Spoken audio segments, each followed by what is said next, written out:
అందరికీ నమస్కారం. నా పేరు శిక్షావళి. మాది కర్నూలు జిల్లా తుగ్గలి మండలం రాంపల్లె గ్రామం. నాకున్న సొంత పొలం ఎకరా 20 సెంట్లు. ఆ ఎకరా 20 సెంట్లు నేను ప్రకృతి వ్యవసాయం 4 సంవత్సరాలు సాగు చేస్తున్నాను.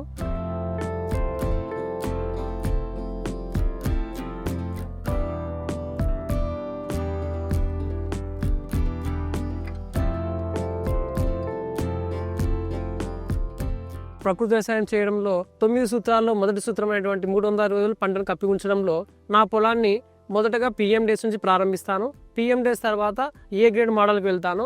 ఏ గ్రేడ్ మోడల్ తర్వాత ఆర్డిఎస్ మోడల్ వేసుకోవడం జరుగుతుంది. నా పొలంలో ముందుగా నేను ఈ ఎకరా పొలానికి ఘనజాబుతో 400 కేజీలు వేసుకోవడం జరిగింది. దానితో పాటుగా ఏ గ్రేడ్ మోడల్ వేసుకోవడం కోసం విత్తనాలను తీసుకొచ్చుకోవడం జరిగింది. విత్తనాలను విత్తన శుద్ధి చేసుకొని ఎద్దుల సహాయంతో వేసుకోవడం జరిగింది. నా ఏ గ్రేడ్ మోడల్లో ప్రధాన పంట అయినటువంటి కందిని వేసుకోవడం జరిగింది.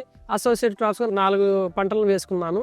మొదటి పంట వచ్చేసి కొర్ర, సజ్జ, గోరుచిక్కుడు, అలసంద 4 అసోసియేట్ క్రాప్స్ వేసుకోవడం జరిగింది. దాంతో పాటుగా జీవవైద్య పంటలను మొక్కజొన్న, సన్ఫ్లవరు, బీర, కాకర, సొర, గోంగూర వేసుకోవడం జరిగింది. వీటితో పాటుగా నా పొలంలో పండ్ల మొక్కలను కూడా అనుసంధానం చేసుకోవడం జరిగింది. పండ్ల మొక్కల్లో మామిడి, సీతాఫలం, నేరేడు, బాదం చెట్లను అనుసంధానం చేసుకున్నాను.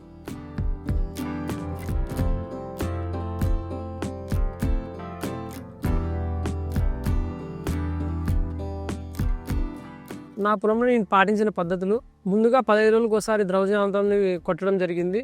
అదేవిధంగా పురుగు ఉధృతిని బట్టి నీమాశ్రం పిచికారీ చేయడం జరిగింది. అదేవిధంగా గ్రోత్ ప్రమోటర్గా పంచపేను కూడా వాడడం జరిగింది. నా పొలంలో పురుగు ఉధృతిని బట్టి అగ్నాస్త్రాలు కూడా తయారు చేసుకోవడం జరిగింది.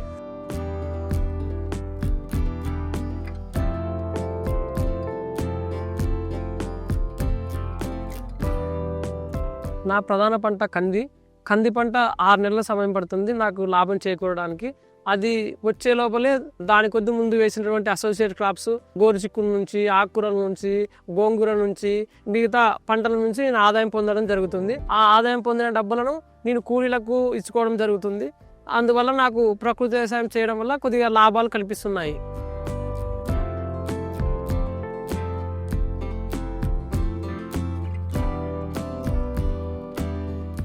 నా పొలంలో పండిన పంటలు నేను ఎక్కువ బల్క్గా అయినప్పుడు నా పొలంలో పండిన పంటలు తీసుకెళ్ళి పత్తికొండ మార్కెట్లో అమ్ముకోవడం జరుగుతుంది. కొద్దిపాటి వాటిని మా గ్రామంలోనే అమ్ముకోవడం జరుగుతుంది, సంతల్లో అమ్ముకోవడం జరుగుతుంది.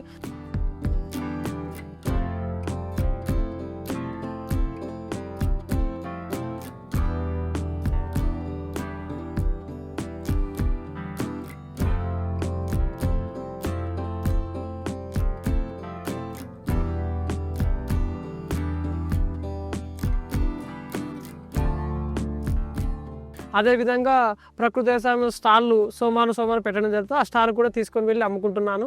అదేవిధంగా మా దగ్గరలో ఉండే స్కూలు టీచర్స్ వాళ్ళు వచ్చి నా పొలం దగ్గరకు వచ్చి న్యాచురల్ ఫార్మింగ్ అంటే తీసుకొని వెళ్తున్నారు.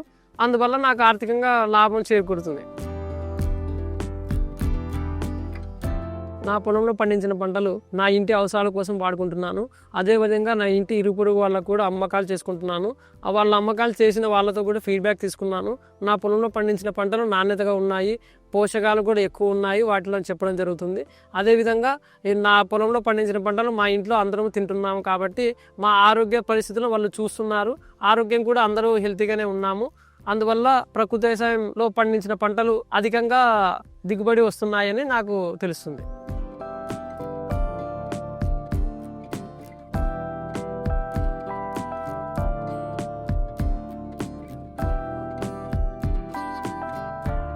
365 రోజులు నా పొలంలో పంటలు పెట్టడం ద్వారా సూర్యరశ్మి భూమి తగలదు, అందువల్ల కలుపు కూడా రాదు. ఇంకోటి వచ్చేసి నా పొలంలో వాటర్ హోల్డింగ్ కెపాసిటీ పెరుగుతుంది, అంటే నీటి నిల్వ సామర్థ్యం నా పొలానికి పెరుగుతుంది. ఎక్కువ రోజులు పొలంలో గ్రీనరీ ఉండడం వల్ల అట్లాగే విధంగా వానపాముల వృద్ధి కూడా పెరగడం జరిగింది. వేరు వ్యవస్థ డెప్త్కి లోపలికి బాగా ఎక్కువ డెప్త్ లోపలికి వెళ్ళడం జరిగింది.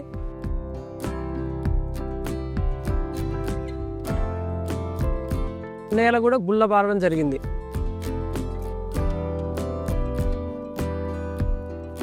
నా పొలాన్ని చూసి నా పక్క పొలం రైతులందరూ చూడడం జరిగింది. ఏ గ్రేడ్ మోడల్ కూడా చూడడం జరిగింది, ఏటీఎం మోడల్స్ కూడా చూడడం జరిగింది.